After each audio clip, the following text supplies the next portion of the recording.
Welcome to my channel here হেসেল। আজকে আমরা আরেকটা টিফিন রেসিপি বানাবো, সেটা বাচ্চাদের স্কুলে বা বড়দের অফিসে দেওয়ার জন্য ভালো। এটা খেতেও বেশ ভালো লাগে আর পেটটাও ভরে। সেটা হলো সুজির উপমা।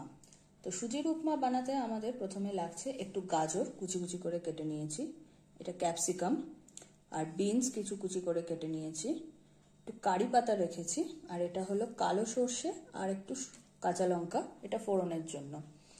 আমি এটা নিরামিষভাবেই বানাচ্ছি, তাই পেঁয়াজ দিচ্ছি না, আপনারা চাইলে একটু পেঁয়াজ কুচি করেও দিতে পারেন। এরপরে আসুন আমরা দেখি রান্নাটা কিভাবে করব। আমরা প্রথমেই কড়াইতে কিছুটা তেল গরম করে নিয়েছি, নিয়ে যে কালো সর্ষেগুলো রেখেছিলাম সেগুলো দিয়ে দেবো ফোড়নে।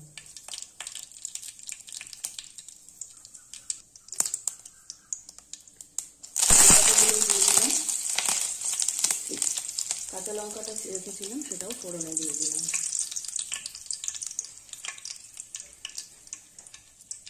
এবারে গাজর আর বিনসটা প্রথমে একটু ভাজার জন্য দিয়ে দেবো, ক্যাপসিকামটা একটু পরে দেবো। আগে গাজর বিনসটা একটু কিছুক্ষণ ভাজা ভাজা হয়ে যাবে, তারপরে ক্যাপসিকামটা দেবো।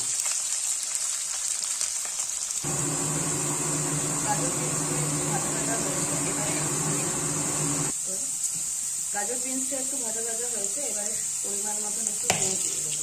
নুনটা এখন একটু বেশি দিচ্ছি, কারণ সুজিটাতে দেবো, তাতে নুনটা লেগে যাবে। নুনটা দিয়ে একটু নাড়াচাড়া করার পর ক্যাপসিকামগুলো এই পর্যায়ে দিয়ে দেবো।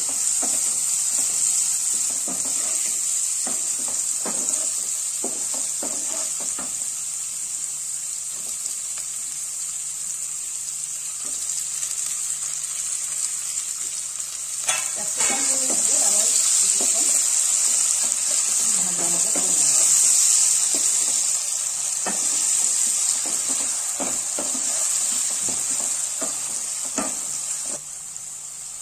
এবার সুজিটা অ্যাড করে দিচ্ছি।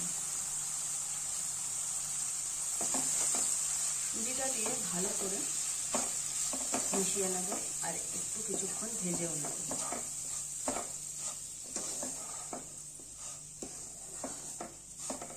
আমি রান্নাটা সাদা তেলেই করছি, ঘিয়ের ব্যবহার করছি না।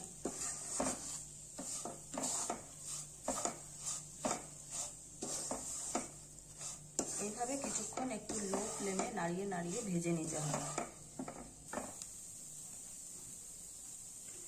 মোটামুটি দেখুন হালকা গোল্ডেন কালার এসেছে, একটু ভাজা ভাজা হয়েছে। এইবারে জলটা দিয়ে দেবো। জল প্রথমে খুব বেশি দেবো না,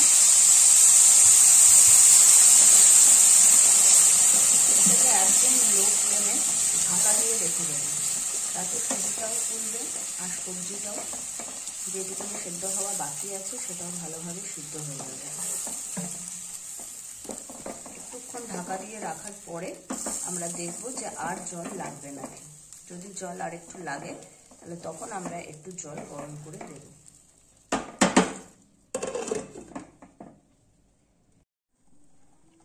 এবার একটু চেক করে দেখে নিই। আগে একটুখানি চিনি দিয়ে নেব, জাস্ট টেস্টটা ব্যালেন্সের জন্য, বেশি না, কারণ এই রান্নাটা একদমই মিষ্টি মিষ্টি হবে না।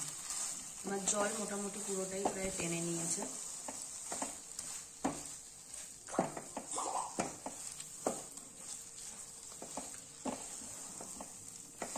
এবারে এটাকে আরো কিছুক্ষণ, পুরো জলটাই টেনে যাবে, সবজিগুলোও ভালোই সিদ্ধ হয়ে গেছে, সুজিটাও ফুলে গেছে। এবারে এটাকে গ্যাস বন্ধ করে কিছুক্ষণ ঢাকা দিয়ে রেখে দেবো, তাহলে এটা একদম ঝরঝরে হয়ে যাবে। তারপরে আপনাদেরকে এটা নাবিয়ে দেখাচ্ছি এরকম দেখতে হয়েছে। আমাদের সুজির উপমা এখন রেডি টু সার্ভ। এটাকে আপনারা গরম গরম সার্ভ করবেন, খেতে বেশ ভালো লাগবে, টিফিনে দিয়ে দেবেন। আর দেখুন একদম পুরো ঝরঝরেই হয়েছে এবং ভালো সিদ্ধও হয়ে গেছে।